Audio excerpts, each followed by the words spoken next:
So let's see some other options that we have right here. You can see that we have these tabs, and every time you click here, you will see that we have different options. So let's see this in action. So for example, the general tag, you can see is something that we have already worked. And now you can see, for example, you have the tax status. You can tell WooCommerce if this product will pay taxes or none, or only the shipping.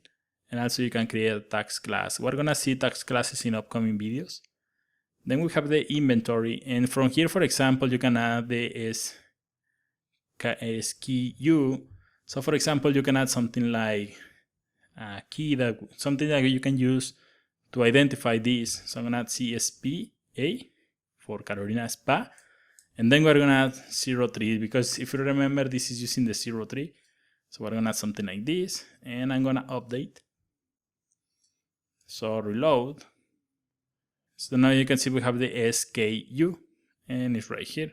So that's something important, especially if you are managing the inventory that we have here, inventory.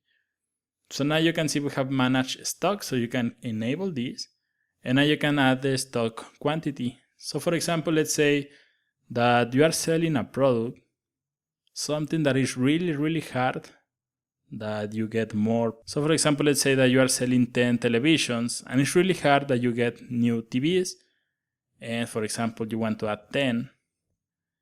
And this way we make sure that you are not selling more televisions than the ones that we have. So we're gonna add 10 right here, and I'm gonna update this and reload the front end. And now you can see we have 10 in stock. So this way, for example, if I try to add 11, you can see that I don't have I can add more products right here. If I add 11 right here using the numbers and add to cart, you can see that we have an validation error right here. So that's important. And also, for example, you can see that we have the inventory here. You can open WooCommerce and then settings.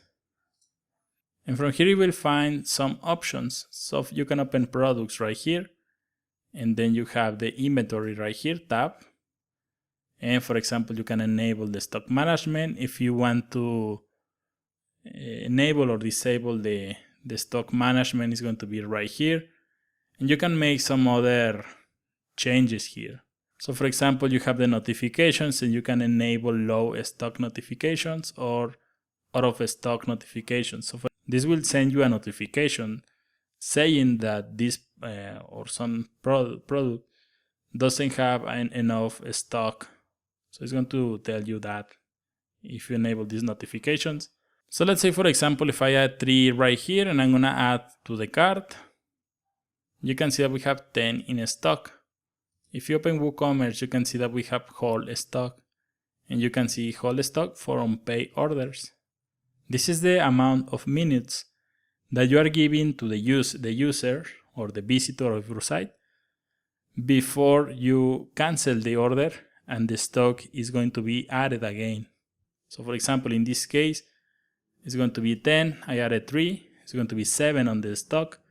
But if I don't finish the purchase in 60 minutes, it's gonna cancel the order and it's gonna add 10 again right here. So that's important, especially if you plan to run a sale or something, or maybe in Christmas where people is buying more stuff, things like that. Here you can control everything. Also, this is important, you have the low stock threshold, and you can click here you can hover in here on the question mark, and you can see when product stock reaches this amount, you will be notified via email. If you are selling something that you can get from one day to another, you can add this to 2 or 3, and this won't affect your website. Of course, this will depend on the kind of products that you are selling. And now you can see we have out of stock threshold. And you can see if I again hover here, you will find more information. So when the product stock reaches this amount, the stock status will change to out of stock.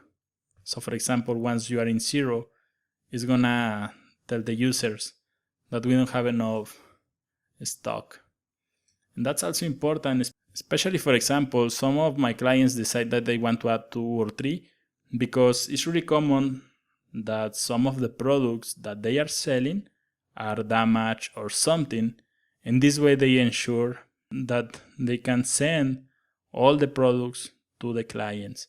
Finally, you can see we have the stock display on the bottom. You can see that we have always show quantity, 12 in stock. If I open the project, you can see that we have 10 in stock right here. WooCommerce, again, I'm gonna select the second option, only show quantity remaining in stock when low. So I'm gonna select this. I'm gonna change the number right here. We're gonna low stock 5, so we're gonna save changes. And here on the inventory, I'm gonna add 3 right here, update, and reload the front end. And now you can see we have only 3 left in stock. So this is where you control this. Only 2 and the lowest stock threshold. So finally, if you don't want to show any of this, you can add never show the quantity and reload. And you will find that it says only in stock. So this is how you can control the display of the inventory. We have these WooCommerce settings. And of course, we're gonna continue working with these tabs. This was only a small example of something that can be done in WooCommerce, the management of the inventory.